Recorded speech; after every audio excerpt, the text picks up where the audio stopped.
Բարի գալուստ Civilnet, մենք շարունակում ենք ուղիղ եթերով մեր աշխատանքները, այսօր ապրիլի 24-ն է եւ լրանում է Ցեղասպանության 101-րդ տարին։ Ինչպես ամեն տարի այս տարի մենք աշխատում ենք ամբողջ օրը ուղիղ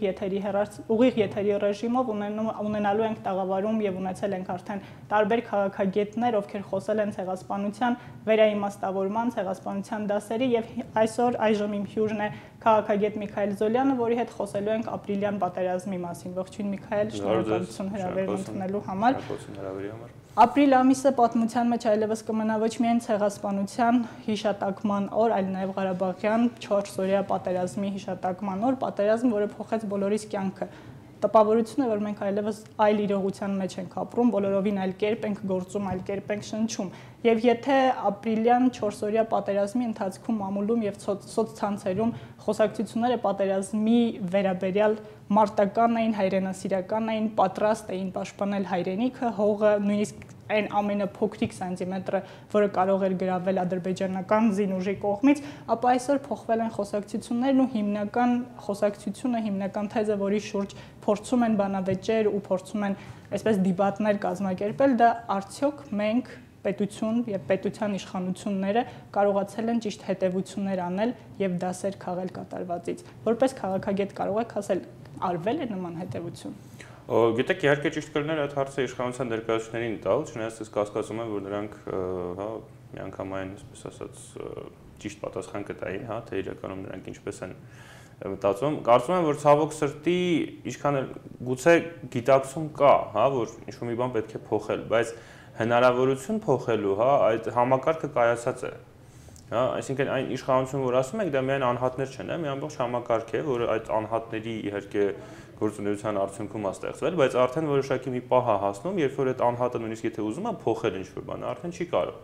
Եթե օրինակ ընտրություններ են կեղծվել կամ ընտրակաշառք է բաժանվել, ինչ-որ մի ընդհանրենք օլիգարխի կողմից, անուններ չտանք, բայց նման օրինակները բազմաթիվ են, դու չես կարող այսօր գալ իր մոտ ասել, գիտես,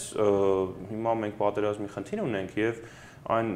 գումարները, որ դու պետությունից հափշտակում ես, հիմա չպետք է հափշտակես, որովհետև պետք է ուղենք, ասենք, բանակի սպառազինություններին, որովհետև այդ մարդը կասի, օքեյ, դե մյուս անգամ ընտրակաշառքը որտեղից ենք տալու։ Եվ վերջ, ուրեմն հասկանում եք, այդ համակարգը ինքն իրան փոխել չի կարող, դա կարող է փոխվել միայն դրսից։ Այսինքն երկու տարբերակ կա, կամ նկատի ունեք Հայաստանի Հայաստանի հանրության կողմից, ցավոք սրտի դրսից էլ կարող է փոխվել, այսինքն Հայաստանի դրսից էլ կարող է փոխվել, բայց ես խոսում եմ հանրության մասին, այսինքն իշխանության դրսից, հանրության կողմից։ Մյուս ելքը նա է, որ ուղղակի այդ մարդիկ հրաժարվեն իշխանությունից, հասկանան, որ նրանք լավ թե վատ ինչ-որ մի ժամանակ ինչ-որ մի բան են արել, որի արդյունքը սա է, եւ կարողանան վերցնել իրենց պատասխանատվությունը, քաղաքական եւ բարոյական, հասկանան, որ եթե այսօր նրանք վերցնեն բարոյական եւ քաղաքական պատասխանատվությունը, ապա վաղը, ասենք, քրեական պատասխանատվության հարց կարող է չառաջանա, բայց եթե նրանք այսօր բարոյական եւ քաղաքական պատասխանատվություն չվերցնեն եւ չհեռանան, եւ եթե ապագայում շատ ավելի լուրջ կորուստներ ունենանք, ապա այդ պատասխանատվությունը կարծում եմ միայն բարոյական պատասխանատվությամբ չի սահմանափակվի, բայց ես առայժմ այդ գիտակցումը չեմ տեսնում։ Ես տեսնում եմ իշխանության մեջ մի որոշակի, պես ասած, խառնված վիճակ, նրանք իրանց այդ կոմֆորտի զոնա կոչվածից դուրս են եկել, բայց առայժմ ես չեմ կարծում, որ իրանք գիտակցում են, թե ինչքան լուրջ է այդ ամեն ինչը։ Միքայել, տեսեք, խոսում ենք պարտադիր հեռացման կամ ինքնական հեռացման մասին, բայց տարբեր վերլուծությունների արդյունքում ձևավորվել է նաև այս տեսակետը, որ այս պահին նրանք չեն կարող հեռանալ, որովհետև այս պահի հեռացումը թույլատնելու է պետությանը եւ հնարավորություն է տալու եւս մեկ լայնածավալ գործողությունների կամ լոկալ գործողությունների ռազմական։ Ճիշտ եք ասում, իրոք ինչ որ իմաստով անելանելի դրության մեջ ենք այսօր հայտնվել, որովհետև մի կողմից ակնհայտ է, որ այս վերնախավը, որը այսօր կա, նրա գործողությունները, նրա ռազմավարությունը կամ ռազմավարության բացակայությունը իրականում հանգեցրել են այս իրավիճակին, որ մենք ունեցանք ըստ էության քաղաքական կամ դիվանագիտական պարտություն։ Եկեք ճիշտ ասենք, ռազմական առումով սա ոչ ոքի էր եւ գուցե նաեւ հաղթանակ մեզ համար, քանի որ մենք պաշտպանվող կողմն էինք եւ այն կորուստները, որ ադրբեջանական կողմը ունեցավ իր ռազմական այդ ձեռք բերածի հետ անհամեմատելի են։ Եվ ոչ միայն մենք ձախողեցինք ադրբեջանական կողմը, այսինքն ռազմական առումով մենք հաղթեցինք, բայց դիվանագիտական առումով սա հստակ պարտություն էր։ Եվ այն, որ մենք այսօր հայտնվել ենք այդ պատերազմի կրկնման վտանգի առջև, սա եւս պարտություն է, Հետևաբար իշխանությունը պետք է իր պատասխանատվությունը ընդունի եւ հեռանա։ Մյուս կողմից, այո, ես համաձայն եմ, եթե հենց այսօր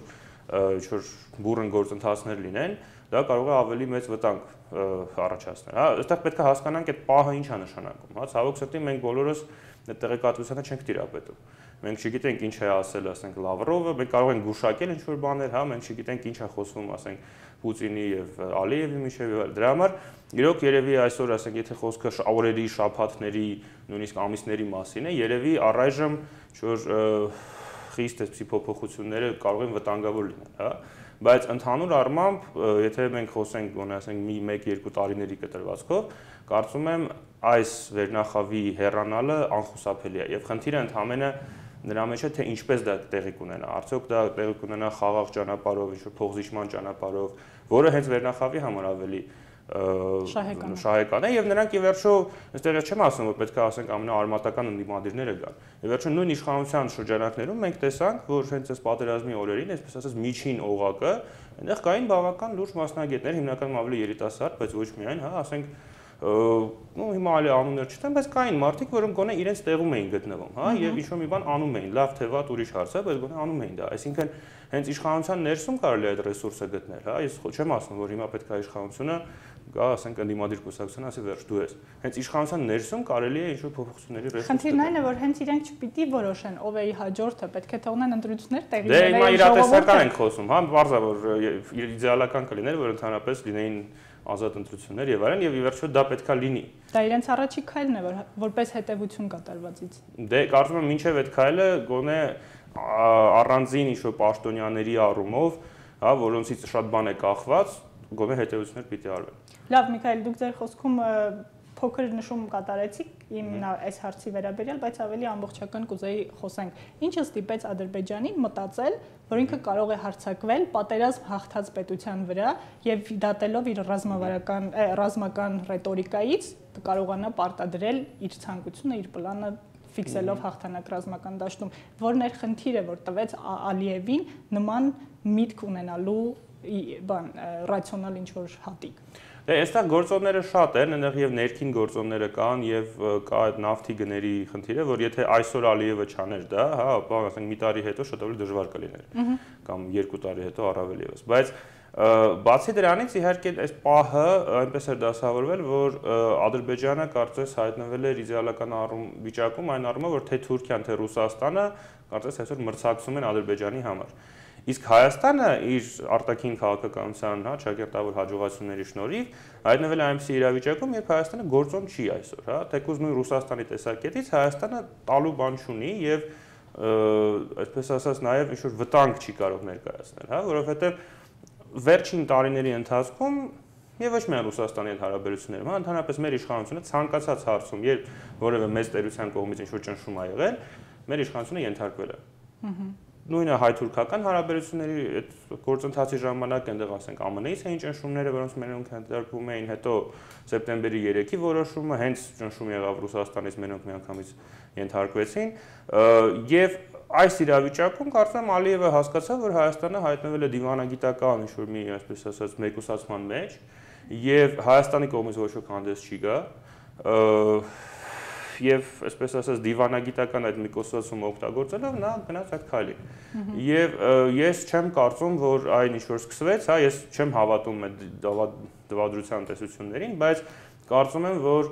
առանց գոնե Մոսկվայից ինչ որ օքեյ ստանալու, հա, ինչ որ ձևով, ես չեմ ասում, որ հենց բառացիորեն դա ասվել է, բայց ինչ որ նշաններ են եղել, որ եթե դուք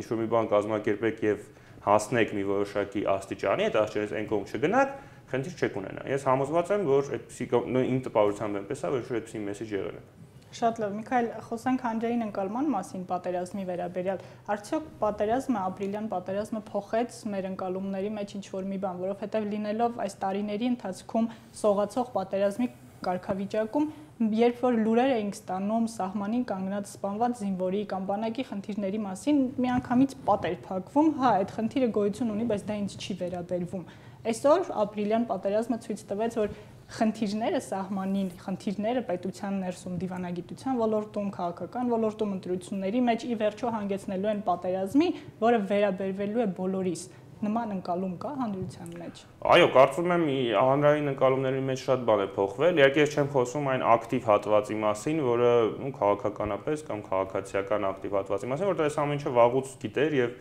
այս ամեն ինչը այսպես ասած, հա, խոսում էր դրա մասին, այդտեղ նորություն չկար, բայց մի զգալի հատված կար մեր հասարակության, որը կարծես այսպիսի լրելիային համաձայնության մեջ էր իշխանությունների հետ, որ այո, իշխանությունները վատն են, նրանք ասենք գողանում են, ժողովրդավարական չեն, ընտրություններ են կեղծում, բայց անվտանգությունը նրանք ապահովում են, հա, եւ Ղարաբաղը նրանք ապահովում են։ Այ մեր, այսպես ասած, հանրային պայմանագիրը, հա, հասարակության եւ իշխանության միջեւ դա էր։ Օրինակ Ռուսաստանի դեպքում այլ էր, հա, որ սկզբից ուրեմն Պուտինը եւ հասարակությունը նրանք իրար, այսպես ասած, հանդուրժում էին, որովհետեւ երկիրը հարստանում էր, հետո որ արդեն չէր հարստանում, Ղրիմը եկավ մեջտեղ, հա, հիմա ասենք Պուտինին ասում են, որ հա, տնտեսությունը վատանում է, բայց Ղրիմը մերն է։ Այ մեզ մոտ Ղարաբաղը այդ դերն էր խաղում, որ այո, տնտեսությունը վատ է, արտագաղթ կա, կոռուպցիա կա, բայց Ղարաբաղը մերն է, Ղարաբաղին լուրջ վտանգ չի սպառնում, հա, լինում են սահմանին միջադեպեր, բայց ընդհանուր առմամբ անվտանգության ոլորտը, բանակը, Ղարաբաղի անվտանգությունը սա վերահսկողության տակ է եւ դրա համար թեկուզ իշխանությունը գողանում է, թեկուզ իշխանությունը ինչ-որ հարցերում թերանում է, բայց ի վերջո դա չարյաց փոքրագույնն է։ Այսօր այդ ընկալումը չկա հասարակության մեջ եւ կարծում եմ սա շատ մեծ փոփոխություն է, որը դեռևս մենք նույնիսկ չենք գիտակցել եւ սա բերելու է շատ լուրջ փոփոխությունների մոտակա հենց ամիսների, տարիների ընթացքում։ Հուսանք, Միքայել, եւ վերջին հարցը արդեն ցեղասպանության հետ կապված, արդյոք մենք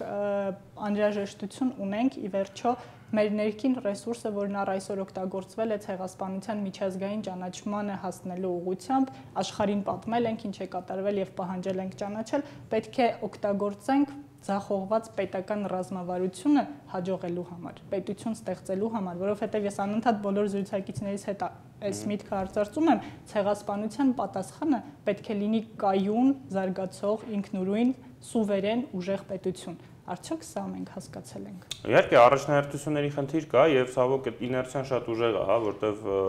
20-րդ դարի 60-ականների թվականներից ցեղասպանության խնդիրն է եղել այն, ինչ որ միավորել է ամբողջ հայ ազգի տարբեր հատվածներին, հա, եւ մինչեւ հիմա պարզ է, որ դա մնում է եւ դա մեր հիշողության խնդիրն է եւ այլն, բայց այսօր մենք ունենք խնդիր, որ հենց այս պահերին կարող է, ասենք, մեր զինվորները առաջի գծում զոհվեն,